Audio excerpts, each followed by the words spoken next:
भारत की स्कूली पाठ्य पुस्तकें बनाने वाली एनसीईआरटी ने अपनी 6वीं कक्षा की किताब से ब्राह्मणों के बारे में गलत जानकारी हटा दी है। ऐसा तब हुआ जब आरटीआई कार्यकर्ता डॉक्टर विवेक पांडे ने प्राचीन भारत में ब्राह्मणों द्वारा महिलाओं और शूद्रों के साथ दुर्व्यवहार करने के दावों का सबूत मांगा। एनसीईआरटी ने स्वीकार किया कि पुजारी द्वारा लोगों को वर्णों को विभाजित करने या महिलाओं और शूद्रों के वेदों का अध्ययन करने से प्रतिबंधित करने के इन दावों का उनके पास कोई सबूत नहीं है। नमस्कार। अमूमन हम और आप ये समझते हैं कि बच्चों को प्रारंभिक शिक्षा से जो विषय पढ़ाए जा रहे हैं, समाज को लेकर, सामाजिक चिंतन को लेकर जो चीजें पढ़ाई जा रही हैं वो बहुत ऑथेंटिक होंगी, क्योंकि ऑब्वियस है कि जो कैरिकुलम डिसाइड होता है, जो सरकार की निगरानी में तमाम शिक्षा व्यवस्था के विस्तार के लिए जो चीजें की जाती हैं वो बहुत पुख्ता और प्रमाणित होती हैं और उसके पीछे एक बड़ी रिसर्च होगी, उनके रेफरेंसेस होंगे और इसी आधार पे पूरी शिक्षा व्यवस्था चलती है।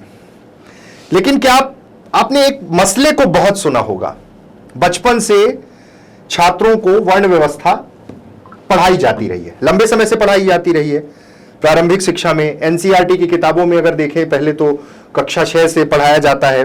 ब्राह्मणों ने जो चीजें बनाई, एक पूरा डिटेल उसमें कि किस तरह से वर्ण व्यवस्था बनाई, ब्राह्मण, क्षत्रिय, फिर उसके बाद वैश्य, शूद्र, इस तरह की व्यवस्था ब्राह्मणों ने बनाई।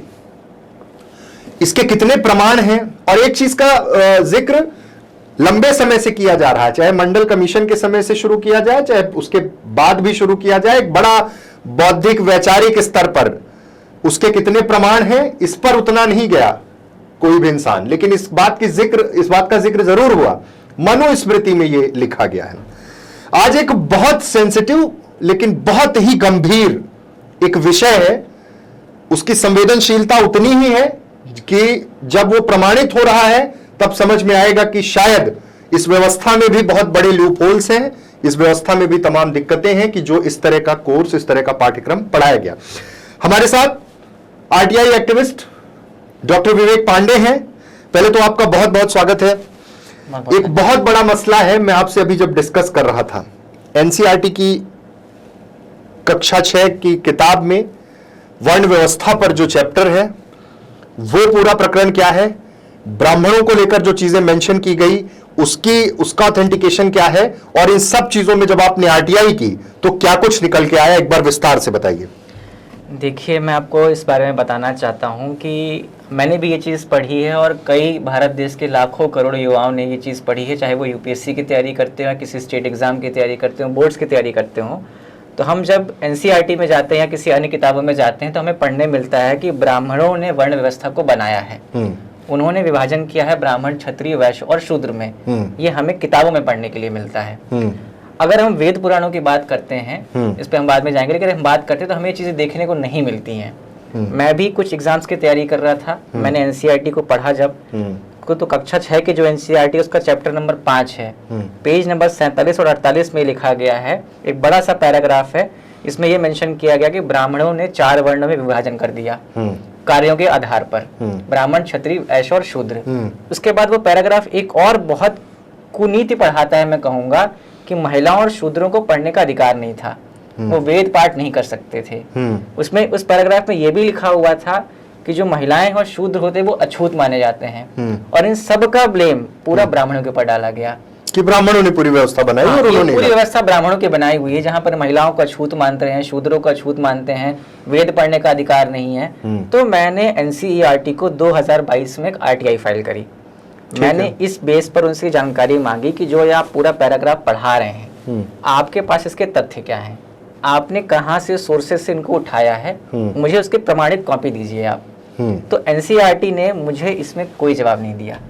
मैंने उनसे मनुस्मृति की प्रमाणित कॉपी मांगी, सर्टिफाइड कॉपी होनी चाहिए। तो एनसीईआरटी ये बोलती है कि हमारे पास उसकी सर्टिफाइड कॉपी नहीं है, जहां पर ये लिखा गया है कि ब्राह्मणों ने 4 वर्णों में विभाजन किया है।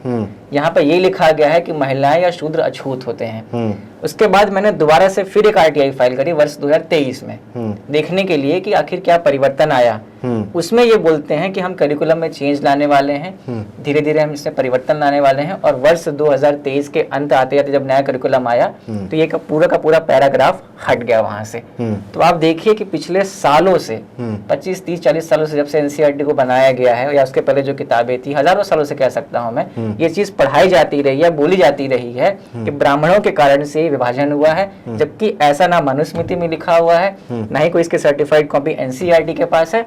बट ये जहर घोलने का काम जो समाज में इस किताब के द्वारा किया गया, उसका दुष्परिणाम हमको आज देखने के लिए समाज में मिल रहा है। नहीं, आप मुझे ये बताइए कि अगर एनसीईआरटी किसी भी कोर्स, किसी भी सिलेबस डिजाइनिंग में जो चीजें ऐड कर रहे हैं, उसके रेफरेंसेस होंगे, बिल्कुल उनके पास होंगे उसके प्रमाण की। अगर ये मेंशन किया है कि ब्राह्मणों ने ये पूरी वर्ण व्यवस्था बनाई जिसमें ब्राह्मण, क्षत्रिय और फिर वैश्य और शूद्र हैं, और जो चीजें मेंशन की, क्योंकि उस किताब में भी डायरेक्टली ये सब मेंशन है कि महिलाओं को और शूद्रों को वेद पाठ का अधिकार नहीं था, ये सब। और मनुस्मृति की तो जो चर्चा है वो तो ऐसा लगता है कि बहुत सारे राजनीतिक दलों की पूरी सियासत उसी से चल रही है। ऐसा लगता है कि इस देश में एक बहुत बड़ी इकोनॉमी उस बेसिस पे चल रही है। तो अगर इसका प्रमाण नहीं था और आपको जब जवाब इसमें नहीं दिया और सीधे सडन चैप्टर हटाया, तो क्या ये स्पष्ट रूप से माना जाए कि कहीं पे भी ऑन रिकॉर्ड ये चीजें मेंशन नहीं है? बिल्कुल मानना चाहिए, और ऐसा है भी। मनुस्मृति का ट्रांसलेशन अगर हम देखेंगे तो मनुस्मृति में ये चीज स्वयं लिखी हुई है कि व्यक्ति अपने कर्मों के आधार पर बंटता है। वह जन्म से ब्राह्मण, क्षत्रिय, वैश्य, शूद्र नहीं होता है। जो कार्य करता है उसके आधार पर उसका विभाजन किया जाता है। तो ब्राह्मण का काम अगर आप देखेंगे तो वेद पाठ कराना, लोगों को शिक्षा दीक्षा देना हुआ करता था। क्षत्रिय का काम होता था सुरक्षा करना। जो वैश्य समाज था वो खेती किसानी का भी काम करते थे। कई आप जानते हैं कि जो बनिया जो कैटेगरी के लोग होते हैं वहां पे वो कार्य करते थे। मैं कह सकता हूँ कि किसानी के अलावा जो कार्य होता था वो, और शूद्र समाज जो था जो मेहनती जो काम होता था। इसका मैं बेसिक उदाहरण मैं कई बार देता हूँ। ये कहते हैं कि शूद्रों को पढ़ने का अधिकार नहीं था, तो मैं जो व्यूअर्स देखेंगे उनसे एक सवाल पूछना चाहता हूँ कि आपने पुराने बहुत बड़े बड़े महल देखे होंगे। आज के जमाने में सिविल इंजीनियर्स को शिक्षा दी जाती है कि आप कैसे डिजाइन करें कि वो ढांचा गिरे नहीं। तो क्या ये पॉसिबल है कि आज से 1000 साल पहले एक ऐसा ढांचा बनाया जाए या महल बनाया जाए बिना शिक्षा दीक्षा के? कोई ग्रेविटेशन पुल के बारे में नहीं पढ़ाया जाएगा, कोई मैनेजमेंट के बारे में नहीं पढ़ाया जाएगा, मतलब हम छेनी कुदारी उठा करके वो बना देंगे? ऐसा पॉसिबल नहीं है। हर एक व्यक्ति को जो वो कार्य करता था उसकी पूरी शिक्षा दीक्षा दी जाती थी। चाहे नालंदा विश्वविद्यालय की हम बात करें या जो छोटे छोटे मठ हुआ करते उसमें बात करें, सभी जो है शूद्रों को पूरी शिक्षा मिलती थी। इसीलिए हमारे यजुर्वेद के 26वें अध्याय के दूसरे मंत्र में लिखा हुआ है, मैं बताना चाहता हूँ आपको, कि जहाँ पे सभी वर्णों को वेद पाठ करने का पूर्ण अधिकार दिया गया है। और खुद राजा मनु भी बोलते हैं कि सभी वर्णों के लोगों को वेद पाठ करना चाहिए। भगवत गीता में स्वयं कृष्ण बोलते हैं कि मैंने कार्यों के आधार पर लोगों का विभाजन किया है। तो जब हमारे वेद ग्रंथ इस चीज को नहीं पढ़ा रहे हैं, उसमें क्लियरली लिखा हुआ है सब चीजें, तो एनसीईआरटी फिर जहर घोलने का काम क्यों कर रही थी? ये सवाल अब सारे छात्रों को, उनके माता पिताओं को, सरकार से या एनसीईआरटी बनाने वाले लोगों से पूछना चाहिए। क्योंकि यदि हमारे पास तथ्य नहीं है तब तक हम क्यों पढ़ा रहे थे? मनुस्मृति का भी मैंने आपको जिक्र कर दिया है। मनुस्मृति में ऐसा कहीं नहीं लिखा हुआ है कि ब्राह्मणों ने बनाया है, ना ही यजुर्वेद में लिखा हुआ है और ना ही भगवत गीता में लिखा हुआ है। ये वो हमारे वेद पुराण हैं जिनके बारे में हम बात करते हैं, जिनको एनसीईआरटी कहती है कि हमने रेफरेंस से उठाया है। बट जब मैंने तथ्यात्मक कॉपी मांगी उनके पास नहीं है। उन्होंने बकायदे आपको जवाब दिया? बकायदे मुझे जवाब दिया, एनसीईआरटी आप कॉपी देख सकते हैं आर्टिस्ट, इसमें लिखा हुआ है कि मनुस्मृति की सर्टिफाइड कॉपी हमारे पास नहीं है जहां पर ये चीजें लिखी हों। अगर लिखी नहीं है तो आप क्यों पढ़ा रहे थे अभी तक? तो मतलब सीधी सीधी बात है कि समाज में कुछ ऐसी चीजें बहुत तरीके से रखी गई कि हम उसको एक्सेप्ट कर रहे थे, बच्चे पढ़ रहे थे और आगे चीजों को बहुत बड़े लेवल पर ले जा रहे थे। आपने एक बात का जिक्र किया कि अगर शिक्षा का अधिकार उस दौर में भी नहीं होता तो जो तमाम बड़े महल, चाहे नालंदा का आपने जिक्र किया, नालंदा परिसर हो गया, या फिर तमाम अलग अलग जगह पे जो चीजें बनी थी, और उसमें अभी देख के ये लगता है कि कितनी बड़ी इंजीनियरिंग इसमें थी। बिल्कुल उस समय भी तो काम उन्हीं लोगों ने किया होगा जिनको वर्ण व्यवस्था में एक खांचा बना दिया गया था। तो वो मेंशन है इस एनसीईआरटी की कॉपी भी है। मैं आपको इस इंटरव्यू के दौरान ही बीच में जो फ्लैश हो रही कॉपी आपको दिख रही होगी कि उसमें मेंशन है कि ब्राह्मणों ने ये व्यवस्था बनाई, और अगर उस समय ये व्यवस्था बनाई होती और उनको ये शिक्षा नहीं मिली होती, जैसे आज इंजीनियरिंग पढ़ रहे हैं, तो क्या वो महल बन पाते उस तरह से? खजुराहो के टेम्पल्स देख लीजिए आप, इतने भूकंप आए, इतनी त्रासदी आई, वो यथावत वैसे के वैसे ही हैं। तो क्या वो ब्राह्मणों ने बनाया था? नहीं बनाया ब्राह्मणों ने। हमारे आसपास ऐसे कई महल जो हम देख रहे हैं, देवतला मंदिर के बारे में, क्योंकि मैं रीवा क्षेत्र से हूँ तो इसलिए देवतला मंदिर के बारे में आपने सुना होगा, या और भी जो बड़े बड़े मंदिर हैं, कितने भूकंप आए, वो मंदिर यथावत वैसे के वैसे ही हैं। तो बिना शिक्षा दीक्षा या अध्ययन के ऐसे बड़े बड़े मंदिरों का निर्माण कर पाना पॉसिबल नहीं है। आज के जमाने में एक ब्रिज को बनाने में सिविल इंजीनियर को 4 साल की पढ़ाई करनी पड़ती है, पूरी स्टडी करता है, तब बनाता है, उसके बाद भी गिर जाते हैं। और आप सोचते हैं कि आज से 1000 साल पहले शिक्षा का मौलिक अधिकार नहीं था, उसके बाद कोई ऐसी संरचना बना देगा जो 1000 साल तक चली जाएगी, तो ऐसा पॉसिबल नहीं है। ऑथेंटिसिटी की जब बात होती है तो मैं 2 चीजों पे पूछना चाहता हूं, मनुस्मृति और आपने अभी एक वेद यजुर्वेद का जिक्र किया, इसमें ज्यादा ऑथेंटिक कौन होगा? मेरे हिसाब से यजुर्वेद। बिल्कुल यजुर्वेद को हम मान लेंगे, क्योंकि हमारे 4 वेदों में से एक है, बहुत श्रेष्ठ है ना। बिल्कुल। उसके जो आपने अध्याय, मतलब यजुर्वेद के अध्याय 26 के दूसरे मंत्र में लिखा गया है, उसमें साफ तौर पे लिखा गया, अगर उसका हिंदी ट्रांसलेशन करेंगे, कि इस मंत्र में साफ साफ चारों वर्णों को वेदों का पाठ करने के लिए कहा गया है, हर एक वर्ण को वेदों का पाठ करने की पूरी पूरी आजादी है। बिल्कुल। तो ये बताइए, तो इतनी बड़ी चीज कंटिन्यूअस जब से एनसीईआरटी शुरू है और क्लास 6 में वो सिलेबस है, लगातार रहा होगा, सडन हट आया, आपने उसके बाद फिर इस पे आगे क्या एक्शन वो किया कि जब उन्होंने हटा दिया बात वहीं से खत्म हो गई, लेकिन लोगों तक तो ये चीजें नहीं पहुंच पाई ना कि क्यों हटाया गया? हाँ, इसका लॉजिक क्या? मैंने फिर उसका एक ट्वीट किया, कुछ हमने मीडिया हाउस से बातचीत करके इसको पब्लिश कराया, बट जिस स्तर पे मैं चाह रहा था कि लोगों के सामने ये बात आनी चाहिए, अभी उस स्तर पर बात आई नहीं है। शायद इस वीडियो के माध्यम से, इस इंटरव्यू के माध्यम से लोगों तक बात पहुंचे। मेरा यही मानना है, और मैं ये चाहता भी हूँ कि जो जहर घोला गया है नफरत का इस किताब के द्वारा, कुछ एक विशेष कम्युनिटी के अगेंस्ट में, कहूँ ब्राह्मणों के खिलाफ, उसको मिटाना बहुत जरूरी है। और ये साफ दर्शाता है एनसीईआरटी की नाकामी कि आप 2006 से 5 से लगातार ये चीज बच्चों को पढ़ाते चले आ रहे हैं, पिछले 20 साल से आप ये जहर बच्चों के मन में घोल रहे हैं, जिसका दुष्परिणाम हमको समाज में आज देखने के लिए मिल रहा है। तो अब ये सबको जानना चाहिए कि इतना बड़ा पैराग्राफ यदि हटा दिया रातों रात, नया करिकुलम में आ गया, उस पर किसी ने सवाल क्यों नहीं पूछा? अब सवाल पूछना चाहिए कि आप हमें क्यों पढ़ा रहे थे। अब ये भी सवाल पूछना चाहिए कि मनुस्मृति में नहीं लिखा हुआ है, यजुर्वेद का अध्ययन करना चाहिए आपको भगवत गीता के पढ़नी चाहिए, क्योंकि यही वो वेद ग्रंथ हैं जिसको ये लोग गलत ट्रांसलेट करके हमें आज तक जहर पढ़ा रहे थे, और हम लोग को अब काम करना पड़ रहा है, उनसे सर्टिफाइड कॉपी मांगनी पड़ रही है, तब जाके परिवर्तन ला रहे हैं, और वो सर्टिफाइड कॉपी नहीं दे पा रहे हैं। मनुस्मृति का भी आपने उसमें जिक्र किया था, क्या उसकी कॉपी मिली? नहीं। मनुस्मृति से क्या कंटेंट इन्होंने लिया था? मनुस्मृति का ही मेन कंटेंट ये बताते हैं कि 4 वर्णों में बांटा गया है, राजा मनु ने बांटा है। अच्छा, वो उसी से लेते हैं, उसी को बताते हैं। तो मैंने उनसे वही सर्टिफाइड कॉपी मांगी कि यदि 4 वर्णों में ब्राह्मणों ने बांटा है, उस रिटन टेक्स्ट की एक सर्टिफाइड कॉपी आप मुझे दे दीजिए। मनुस्मृति में ऐसा कहीं जिक्र नहीं है कि ब्राह्मणों ने 4 वर्णों में बांटा है। मनुस्मृति में जिक्र है कि कर्म के आधार या कार्यों के आधार पर 4 वर्णों में विभाजन किया गया है। हम एक चीज और सोचिए, समझने की बहुत जरूरत है कि कास्ट और वर्ण अलग व्यवस्था है। कास्ट 1947 के बाद बनाई गई, उसके बाद बहुत सारी जातियां बनी, रिजर्वेशन भी आया, आपने देखा होगा जब संविधान लिखा गया, और वर्ण व्यवस्था है जो कार्यों के आधार पर बनी थी। ब्राह्मण को लोग इतना ज्यादा ब्लेम करते चले आ रहे हैं इस चीज के ऊपर, या मैं समझ नहीं पा रहा हूँ कि ऐसा क्यों होता है। क्षत्रियों को ब्लेम आप नहीं करते हो, आप वैश्य समाज को ब्लेम नहीं करते हो, ब्राह्मण समाज को ही ब्लेम क्यों किया जाता है? और सीधा सा एलिगेशन ये है कि ब्राह्मण ने बनाया है अपने लिए, मतलब एज फॉर वो रिपोर्ट जो है, जो चैप्टर था उसके हिसाब से तो ये है कि उन्होंने अपने हिसाब से, अपने कंफर्ट जोन के हिसाब से चीजें बना दी, लेकिन उसका कोई सर्टिफाइड कॉपी तक नहीं है। मनुस्मृति का स्टेटस क्या है? जैसे मान लीजिए रेफरेंसेस के लिए तो मैंने देखा है कि बहुत सारे पॉलिटिकल लोगों को बड़ा उसका जिक्र करके मनुस्मृति का, और बताते हैं कि इतना अत्याचार और ये किया। उसकी ओरिजिनल कॉपी कहां है जहां से ये सारी चीजें निकल पाए कि हाँ एग्जैक्टली ये चीजें ऐसी हैं? क्योंकि आपने मांगी तो वो नहीं दे पाए, उन्होंने कहा कि नहीं है हमारे पास, उन्होंने अगले साल से उसको खत्म ही कर दिया कि ये चैप्टर ही हटा देते हैं। तब कैसे फिर वेरीफाई हो पाएगा? तो मुझे तो ऐसा लगता है कि अगर ये चीजें सही हैं, और अगर सही नहीं होती तो एनसीईआरटी इस चैप्टर को नहीं हटाता। मनुस्मृति का जो ट्रांसलेशन है वो अंग्रेजी अनुवाद ज्यादातर लोग पढ़ते हैं।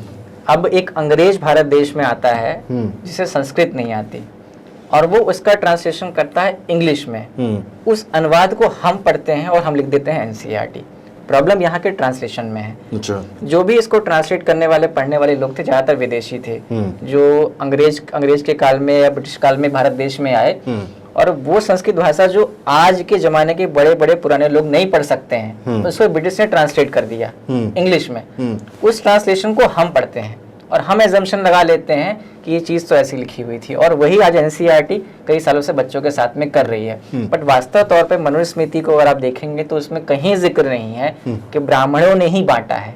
कर्म के आधार पे, कार्यों के आधार पे विभाजन किया गया था, वो सही बात है। और एक छोटा सा मेरे मन में बात अभी आपसे बात करते करते आई है, यदि मुझे बांटना ही हो तो मैं अपने आप को सबसे सर्वश्रेष्ठ बनाऊं, मैं राजा क्यों नहीं बनाऊं अपने आप को? हाँ। मैं अपने आप को भिक्षुक क्यों बनाऊंगा? ब्राह्मण का काम था शिक्षा दीक्षा देना, भिक्षा मांग के अपना जीवन यापन करना। तो भीख मांगना किसे पसंद होगा? राजा बनना पसंद होगा। राजा बनना सभी को पसंद होगा। हम शासक बनना चाहेंगे कि हम पूरे प्रदेश पे अपने राज करें, तो क्षत्रिय समाज फिर हम क्यों बनाते? हाँ, तो हम अपने आप को सबसे सर्वोच्च बनाते। अपने लिए जब चुनाव करना होगा तो श्रेष्ठ का चुनाव करते हैं। ये बात जस्ट अभी मेरे मन में आपसे बात करते करते आई, तो अगर मुझे बनना होगा तो मैं राजा बनना पसंद करूंगा। मैं भिक्षा मांग करके या शिक्षा दीक्षा देना क्यों इतना मेहनती काम करना चाहूंगा वहां पर? लेकिन ऐसा नहीं था। जो कार्य कर रहा था उसकी पीढ़ी ने वो कार्य आगे बढ़ाया, उसकी पीढ़ी ने वो कार्य और आगे बढ़ाया। इसी तरह से वो पूरी एक शैली बन गई, जीवन शैली बन गई वो पूरी। और जो जीवन शैली को हम फॉलो करते चले आए, 1947 के बाद जब कास्टिज्म आया, वहां से प्रॉब्लम शुरू हुई और हम वर्ण व्यवस्था को और जाति को एक समान देखने लग गए, जबकि ऐसा पूरी तरह से गलत है। वर्ण व्यवस्था एक कार्यों के आधार पर बनाई गई थी और जाति एक अलग तरीके से 1947 के बाद बनाई गई। तो इस वर्ण व्यवस्था को फिर बनाया किसने होगा, ये भी एक सवाल खड़ा होने लगेगा। अब इसके ऊपर रेफरेंस कई किताबों में, जैसे मैंने आपको यजुर्वेद का बताया, हाँ, उसमें तो भगवद गीता में कृष्ण स्वयं बोलते हैं श्लोक में कि मैंने कार्यों के आधार पर विभाजन किया है। हाँ। आप भी चाहें तो जाके पढ़ सकते हैं, जो भी देख रहे हैं, भगवद गीता में कृष्ण ने स्वयं बोला है। जब वो अर्जुन को समझाते रहते हैं कि मैंने लोगों के कार्यों और कर्मों के आधार पर विभाजन किया है। और यही चीज अगर आप मनुस्मृति में पढ़ेंगे तो लिखी हुई है कि लोगों के कार्यों के आधार पर विभाजन हुआ। अब बेसिक तौर पे आप देखा जाए कि क्षत्रिय जो वंश हुआ करते थे, बॉडी के तौर पे देखें या फिजिकली बहुत स्ट्रांग होते थे, तो उनकी शारीरिक संरचना ऐसी होती थी कि लड़ने झगड़ने के लिए वो बहुत मजबूत होते थे। तो आने वाला वंश भी उनका वही काम करने लगा, आने भी काम करने लगे। तो इस तरीके से धीरे धीरे जो शिक्षा दीक्षा दी जाती थी माता पिता के द्वारा, बच्चे अपने वही कार्य को करते रहते थे। तो इस तरीके से वर्ण व्यवस्था बनी, बट इसको जाति में परिवर्तन कर दिया गया। उसके बाद ये भेदभाव पैदा हुआ और जब एनसीईआरटी आई, गलत ट्रांसलेशन बिना किसी रेफरेंस के बनाई गई, और आज हम देखें 2024 में 23 में हट चुका है, जो पिछले हम 20 साल से पढ़ते चले आ रहे थे। बहुत बड़ी बात है। हमारे और आपके आसपास समाज में और विशेष रूप से सामाजिक पृष्ठभूमि में समझें, बहुत सारे ऐसे लोग मिलेंगे, बहुत सारे एक्टिविस्ट मिलेंगे। पॉलिटिकल मटेरियल इससे बहुत निकलता है और हर बार ये जिक्र होता है कि मनुस्मृति, ब्राह्मणों पर जो चीज़ें मेंशन की जाती हैं, बहुत सारी चीज़ें हैं। लेकिन सवाल ये है कि जब एनसीईआरटी, मुझे लगता है सबसे ज़्यादा संवेदनशील, चूंकि भारत की आगे आने वाली पीढ़ी को पढ़ाने का जिम्मा है, उनके लिए मटेरियल तैयार करने का जिम्मा है, वहां पर इतनी बड़ी मिस्टेक होती है। उनके पास रेफरेंस नहीं है, उनके पास कोई ओरिजिनल डॉक्यूमेंट नहीं है, और अगले ही साल जब ये आरटीआई डॉक्टर विवेक पांडे करते हैं, उसके बाद अगले साल वो चैप्टर बदल देते हैं, हटा देते हैं। इसे क्या माना जाए? सवाल सबसे है कि हमें और आपको भी ये समझना होगा कि आखिर इस तरह की अगर परिस्थितियां हैं और गलत चीजें पढ़ाई गई हैं, तो जिम्मेदार तो सरकार भी है, एनसीईआरटी भी है। और अगर समाज में जहर घोलने की इस तरह से सुनियोजित तैयारी है, तो इसको आप क्या कहेंगे? खैर, बहुत बड़ा मसला है। आपको मूल्यांकन करने के लिए ये वीडियो है, आप भी देखें और समझें, और आप भी अपने स्तर पर इस पर रिसर्च करें कि इस तरह की अगर चीजें हुई हैं तो ये समाज के लिए, देश के लिए, बच्चों के लिए, और ये जो समाज को बांटने की कवायद है, किस तरह से सुनियोजित तरीके से अगर चल रही है, तो इससे हमें और आपको जागरूक होने की ज्यादा जरूरत है। बहुत बहुत धन्यवाद विवेक जी, आपने बहुत सटीक तरीके से सिर्फ एक आरटीआई के माध्यम से आपने एनसीईआरटी की का तो चिट्ठा खोल दिया कि वो गलत पढ़ा रहे थे, और जो रेफरेंसेस आपने दिए उसको भी वेरीफाई आप कर सकते हैं। आप भी पढ़िए, गीता में जो चीजें मेंशन है वो पढ़िए, तब शायद ये स्पष्ट हो जाएगा। और ये बात बिल्कुल सही है कि अगर हम अपने लिए चुनेंगे तो श्रेष्ठ ही चुनेंगे, भले हम कितना भी निष्पक्ष होने की बात करें, और श्रेष्ठ चुनेंगे। तो इसमें एक पॉइंट और निकल के आता है विवेक जी लास्ट में, कि मान लीजिए किसी भी प्रजा को संभालने का एक जिम्मा राजा के पास है। और अमूमन तमाम इतिहास के पन्नों में देखें तो राजा एक क्षत्रिय वर्ग से वही राजा होता था। तो अगर वर्ण व्यवस्था बनानी ही होती तो वो राजा बनाता। बिल्कुल। ब्राह्मणों को ये अधिकार होता तो वो खुद राजा बनने की कोशिश कर लेते। तो ये तमाम सवाल हैं और ये सवाल अभी भी उतने ही गहरे हैं जिसका जवाब हमें ढूंढना पड़ेगा। और पुख्ता प्रमाण के साथ अभी एक फेस में ये चीजें निकल कर सामने आई हैं। बहुत बहुत धन्यवाद।